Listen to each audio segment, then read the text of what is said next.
अस्सलाम वालेकुम वरहमतुल्लाहि वबरकातुहू। आज हम बनाने जा रहे हैं achinga thoran. Achinga is also known as yardlong beans. इसको बनाने के लिए हमें चाहिए 1/4 kg of finely chopped achinga or yardlong beans, a handful of small onions or sambhar onions, 4 to 5 dry red chillies, a few curry leaves, salt and mustard seeds. Crush the onions and the red chilli to a coarse paste. Add the long beans to a mud pot.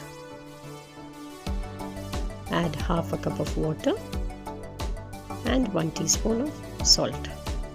Mix well.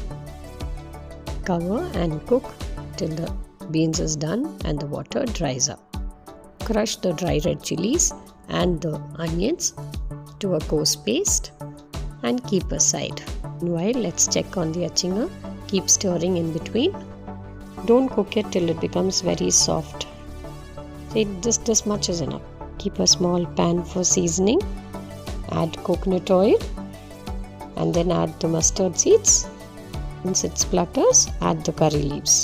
Now add the crushed chili and onion paste and mix well.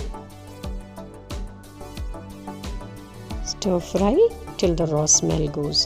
Meanwhile, there is still a little bit of water here which we will dry up. Let it remain moist. Don't make it very dry.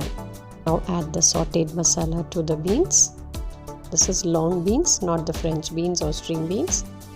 Mix well, cover and keep on dum for 5 to 10 minutes on very low flame. After 5 to 10 minutes, remove the lid and this is the final look. Achinga Thoran is ready. Do try it out. It serves as a very good accompaniment with the rice and any other curry of your choice. Do like, share and subscribe. Thank you for watching.